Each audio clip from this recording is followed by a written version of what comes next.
바울은 이 복음이 전파되는 이 시대가 바로 구원의 날이라 하고 규정을 합니다. 이 바울이 구원의 복음을 전하기 위해 많은 고난을 받았다고 말하면서 고린도 교회 성도들을 향하여 마음을 넓히라 하고 권합니다. 먼저 바울은 자신의 마음을 넓게 했다고 말합니다. 고린도인들이여, 너희를 향하여 우리의 입이 열리고 우리의 마음이 넓어졌으니 하고 말합니다. 고린도 교회에 분열이 있었습니다. 성도들 가운데 일부가 바울을 반대합니다.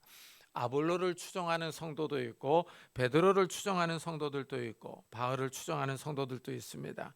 이렇게 교회가 나뉘니까 이 꼴을 보기 싫어하는 사람들은 우리는 그리스도께 속했다 하고 말합니다. 이런 상황에서 일부 교인들은 바울을 심하게 반대합니다. 바울의 사도 직분까지 의심했습니다.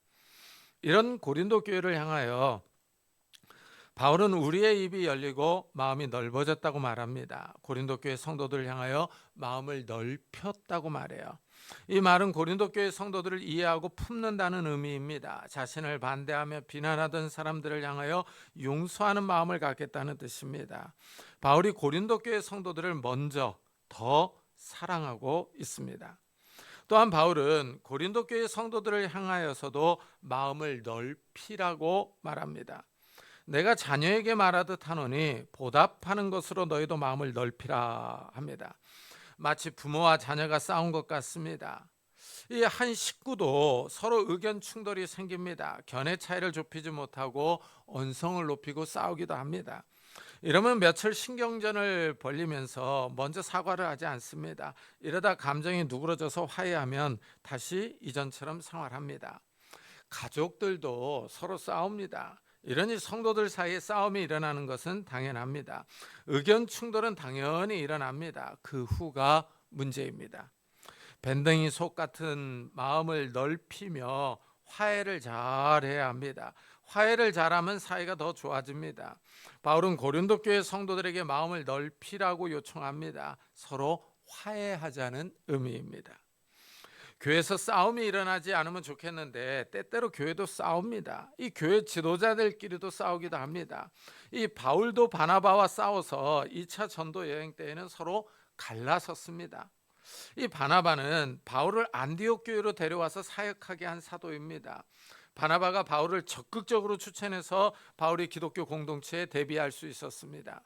이 바울과 바나바는 안디옥 교회에서 같이 사역했고 1차 전도 여행도 같이 다녔습니다. 무척 사이가 좋았습니다. 그런데 2차 전도 여행을 떠날 때 마가를 데려갈 것인가 데려가지 않을 것인가 하는 문제로 크게 싸웠습니다. 이 바울은 데려가지 말자 하고 바나바는 데려가자고 합니다. 이 마가가 1차 전도 여행 때 끝까지 함께 하지 않고 중도에 바울 일행을 떠났기 때문입니다. 이래서 바울은 실라를 택하여 가고 바나바는 마가를 택하여 함께 갔습니다. 전도팀이 싸워서 두 개로 나눠진 겁니다. 이 바울과 바나바가 서로 싸운 모습은 보기에 좋지 않습니다. 그런데 또 한편으로 보면은 바울과 바나바가 싸워서 전도팀이 두 개가 되어서 유익함도 있었습니다. 이 사도행전을 기록한 누가는 바울 팀을 따라가서 이제 사도행전에서 바나바는 더 이상 나오지 않게 된 겁니다. 이 교회 공동체에서 이런저런 문제로 서로 의견 충돌이 일어납니다. 의견 충돌 후에 서로 화해를 잘하면 교회는 더 공고하게 설 수 있습니다. 바울은 자신을 반대하던 고린도 교회 성도들을 향하여 마음을 넓혔다 하고 말합니다. 그리고 반대하는 성도들에게도 마음을 넓히라고 권합니다. 바울은 이렇게 말한 후에 이제 새로운 주제를 말합니다. 믿는 성도들이 하나님의 성전이라고 말합니다. 먼저 성도들은 믿지 않는 자와 함께 할 수 없다고 말합니다. 너희는 믿지 않는 자와 멍에를 함께 매지 말라. 의와 불법이 어찌 함께하며 빛과 어둠이 어찌 사귀며 하고 말합니다. 참 이 말씀이요. 이 믿지 않는 자는 멍에를 함께 매지 말라. 너희는 믿지 않는 자와 그러죠. 이 말씀은 옛날 목사님들이 믿지 않는 자와 결혼하지 말라고 권면할 때 주로 인용했던 말씀입니다. 이 바울이 믿지 않는 자들과 멍에를 함께 매지 말라고 했다고 하면서 믿지 않는 사람과 결혼하지 말라고 말했습니다. 믿지 않는 사람과 결혼하면 생각이 다르고 결혼 생활이 쉽지 않기 때문입니다. 특히 믿지 않는 집안과 결혼하면은 제사 문제가 걸리기도 합니다. 이 조상에게 제사 드릴 때 빠지는 일이 쉽지 않습니다. 이래서 믿음으로 인해서 많은 환난을 겪을 수 있기 때문에 목사님들이 이렇게 권면을 했습니다. 그런데 이제 현실적인 문제는 믿는 사람들의 성비 균형이 맞지 않습니다. 이 여성들이 많이 믿고 믿는 남성들이 적습니다. 교회 청년부를 보면 믿는 여자 청년들이 더 많습니다. 이래서 짝이 맞지 않아서 고민합니다. 그러다 사랑하는 사람을 만나서 결혼하는 경우가 있습니다. 믿는 사람을 만나면 좋은데 믿지 않는 청년들이 더 많으니 어쩔 수가 없습니다. 이 결혼은 그 사람의 선택입니다. 믿지 않는 사람을 선택하여 결혼하는 것은 그 사람의 선택이며 존중을 받아야 합니다. 그리고 목사님들이 이 말씀을 믿지 않는 사람과 결혼하는 문제에 적용을 한 겁니다. 이 바울이 믿지 않는 사람과 결혼하지 말라 하고 꼭 꼬집어서 말한 것은 아닙니다. 이 바울은 고린도 전서에서 믿는 사람이 믿지 않는 사람과 결혼한 경우를 인정했습니다. 그래서 고린도전서 7장 13절에 보면은 어떤 여자에게 믿지 아니하는 남편이 있어 아내와 함께 살기를 좋아하거든 그 남편을 버리지 말라. 믿지 아니하는 남편이 아내로 말미암아 거룩하게 되고 믿지 아니하는 아내가 남편으로 말미암아 거룩하게 되나니 하고 말했습니다. 이 말씀을 보면은 믿지 않는 사람과 결혼하는 부부를 인정하고 있습니다. 이 결혼한 후에 믿지 않는 남편이 믿는 아내로 인하여 믿음을 가질 가능성이 있다고 말합니다. 이 말씀을 고려해 보면은 믿지 않는 사람과 결혼해서 전도하는 것도 좋은 방법입니다. 제 아버님은 북한에서 이 믿음 때문에 남한으로 피난을 왔어요. 남한으로 와서 믿지 않는 어머님과 결혼을 했어요. 어머니가 결혼하면서부터 이제 그 아버지를 따라 교회를 다니기를 시작을 했어요. 그때서부터 신앙생활을 했습니다. 그런데 어머니가 구남매 장녀였어요. 어머니가 믿기 시작해서 동생들이 한 분 한 분 믿기를 시작을 합니다. 지금은 어머니 집안에 장로 권사들이 많습니다. 현재 목사들이 7명이나 됩니다. 어머니의 한 사람이 믿음으로 어머니 집안이 예수를 믿었습니다. 할아버지 할머니가 예수를 믿고 세례를 받고 돌아가셨습니다. 아버지의 한 사람으로 인해서 많은 열매를 맺었습니다.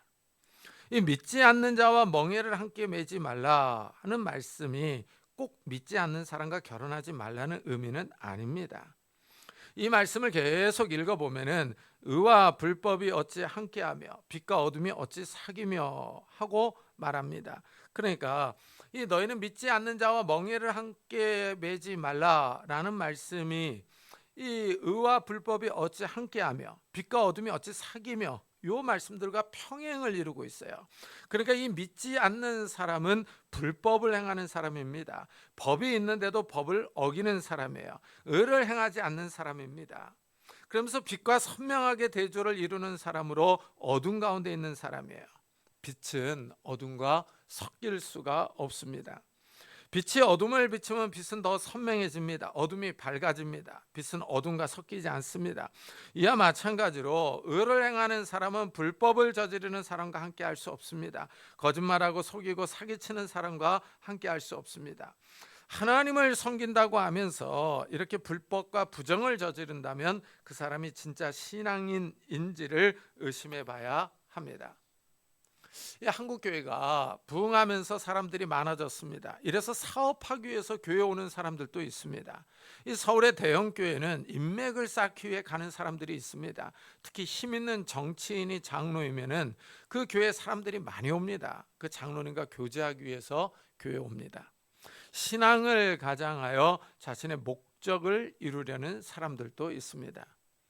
요즘 정치인들은 기독교인들을 의식해서 명함에다 어느 교회 장로, 안수집사라고 써놓는 분도 있습니다. 믿는 것을 강조해서 표를 얻으려는 심산입니다. 이 바울이 믿지 않는 자와 멍에를 함께 매지 말라 합니다. 이 말의 의미가 무엇인지를 다음 구절에서 계속 설명을 합니다. 하나님의 성전과 우상이 어찌 일치가 되리요 하고 묻습니다. 이 질문은 일치할 수 없다는 대답을 전제하고 있습니다. 하나님의 성전은 하나님이 임재해 계시는 장소입니다. 이 질문은 하나님과 우상이 조화를 이루겠느냐 하는 질문입니다. 결코 그럴 수 없다는 것입니다. 하나님이 가장 싫어하는 것이 우상 숭배입니다. 하나님이 시내 산에서 이스라엘에게 나타나셨어요. 직접 나타나서 직접 십계명을 선포하십니다. 10개의 말씀을 주시는데 길게 말하는 내용이 우상을 만들지 말고 우상을 섬기지 말라는 겁니다. 하나님이 직접 나타나셔서 직접 말씀해 주시고 직접 써줬습니다. 이 10개의 말씀 가운데 길게 말합니다. 그만큼 중요하다는 의미입니다. 우상 숭배를 하나님이 그만큼 싫어한다는 뜻입니다. 우상은 하나님이 혐오하신다고 합니다. 혐오는 아주 싫어하는 것, 가증한 것입니다. 하나님이 지긋지긋하게 싫어하는 것입니다. 하나님이 하나님의 형상을 따라 사람을 만드셨어요. 그런데 사람이 나무나 돌, 금속으로 만든 우상을 섬깁니다. 사람은 살아 있습니다. 말하고 움직입니다. 그러나 나무나 돌은 움직이지 못합니다. 죽어 있습니다. 사람이 움직이지도 못하고 듣지도 못하고 말하지도 못하는 나무나 돌덩이에게 복을 달라고 빕니다. 사람이 어리석습니다. 나무와 돌은 아무것도 아닙니다. 그런데 나무나 돌로 우상을 만들어 놓고 신이라고 부릅니다. 생명이 없는 나무와 돌에게 인간의 생사화복을 주관해 달라고 요청합니다. 하나님이 가증히 여기는 행동입니다. 바울은 하나님의 성전과 우상이 일치할 수 없다 하고 말합니다. 그러면서 우리는 살아계신 하나님의 성전이라 하고 말합니다. 여기서 우리는 믿는 사람들을 가리킵니다. 믿는 사람들이 하나님의 성전입니다. 보통 성전은 돌로 건축한 하나님의 집입니다. 성전에는 성소와 지성소가 있어요. 이 지성소는 거룩들의 거룩이라는 뜻으로 가장 거룩한 곳입니다. 이 지성소에 하나님의 법궤가 있어요. 이 법궤 위에 하나님이 임재하셔서 말씀합니다. 하나님이 그의 영광을 보이시며 하나님의 뜻을 보이십니다. 하나님이 나타나는 장소입니다. 그런데 사도 바울은 돌로 건축한 성전을 가르치지 않고 믿는 성도들을 향하여 하나님의 성전이라고 합니다. 여기에 우리가 주목해야 합니다. 성도들이 예수를 믿으면 성령 하나님께서 임하십니다. 믿는 사람에게 임해서 내주하십니다. 이렇게 성도들은 성령 하나님께서 내주하시는 성전이 됩니다. 이래서 바울은 우리가 하나님의 성전이라고 말한 겁니다. 그런데 살아계신 하나님의 성전입니다. 하나님이 살아계십니다. 죽은 돌과 나무나 금속과 같지 않습니다. 하나님이 살아계셔서 성도들에게 말씀합니다. 신기하게 성령께서 말씀을 통하여 우리에게 말을 걸어오십니다. 말씀을 생각나게 하고 생각을 변화시킵니다. 예수를 믿기 전에는 자기 생각대로 행동했는데 예수를 믿고 난 후에는 고민합니다. 어떻게 하는 것이 하나님의 뜻일까 하고 생각합니다. 하나님의 뜻에 맞게 행동하려고 많이 고민하며 기도합니다. 이것이 큰 변화입니다. 살아계신 성령께서 그 사람의 생각과 마음에 영향을 미치는 겁니다. 하나님을 기쁘시게 하는 선택이 무엇일까 하고 고민하게 만듭니다. 성령께서 믿는 사람의 생각과 마음에 충동을 주시며 인도하는 것입니다. 성령께서 성도들을 고민하게 하고 기도하게 하며 하나님의 도움을 구하게 합니다. 예수를 믿고 나면 성도들은 고민을 합니다. 이렇게 행동하는 것이 하나님을 기쁘시게 할까? 아니면 하나님이 싫어하실까? 하고 생각합니다. 하나님이 원하시는 것이 무엇일까? 하고 성경을 읽고 찾아봅니다. 성경 말씀에 내 생각과 행동을 맞추려고 합니다. 마치 라디오의 주파수를 찾듯이 하나님의 뜻을 찾습니다. 성도들은 하나님을 위하여 살려고 노력합니다.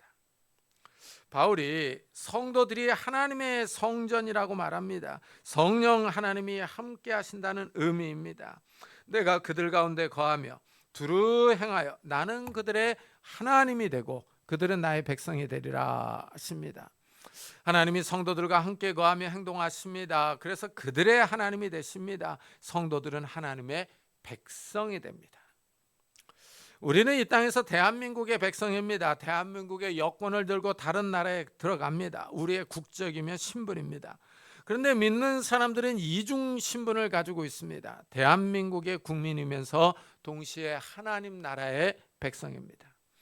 하나님을 왕으로 섬기며 살아가는 백성입니다. 하나님의 뜻을 우선시하는 백성입니다. 하나님의 통치를 받는 사람들입니다. 하나님은 이렇게 믿는 성도들에게 요구하는 사항이 있습니다.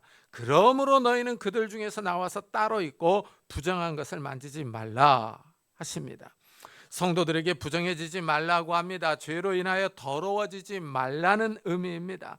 하나님의 백성으로서 죄를 멀리하며 죄와 떨어진 삶을 살라는 것입니다. 부정과 불의를 버리라고 합니다.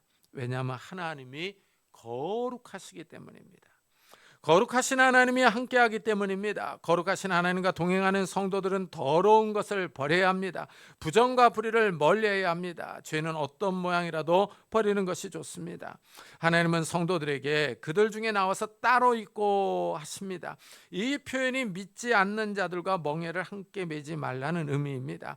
믿지 않는 자들처럼 죄를 행하지 말라는 겁니다. 죄 가운데 머물지 말라고 하십니다. 성도들은 거룩하게 살아야 할 책임과 의무가 있습니다. 왜냐하면 성도들이 하나님의 자녀이기 때문입니다. 내가 너희를 영접하여 너희에게 아버지가 되고 너희는 내게 자녀가 되리라. 전능하신 주의 말씀이니라. 하나님이 믿는 자들 영접하여 주십니다. 환영해 주신다는 겁니다. 믿는 자들에게 아버지가 될 것을 약속합니다. 창조주 하나님이 아버지입니다. 아버지는 자녀들을 먹이며 입히고 돌봅니다. 양육합니다. 전능하신 창조주 하나님이 우리의 보호자가 되십니다. 우리를 지키시며 인도하십니다. 목자가 양들을 푸른 풀밭과 쉴만한 물가로 인도하는 것처럼 전능하신 하나님이 우리를 지키시며 보호하십니다. 참, 이 말씀이 이 불안한 시대를 살아가는 우리에게 큰 위로를 주며 용기를 주십니다. 전능하신 창조주 하나님이 우리와 함께 하십니다. 우리를 지키시며 보호하십니다. 전능하신 하나님을 굳게 믿고 나아가는 성도님들이 되시기를 예수 그리스도의 이름으로 축복합니다. 기도하겠습니다. 우리 한번 들은 말씀을 생각하면서 이 전능하신 창조주 하나님이 나의 삶을 지키시고 보호하신다는 사실을 굳게 믿고 하나님을 의지하면서 살아가게 해달라고, 또 이 한 주간도 믿음으로 살게 해달라고 우리 한번 같이 기도하고 예배 마치도록 하겠습니다. 하나님 아버지 감사를 드립니다.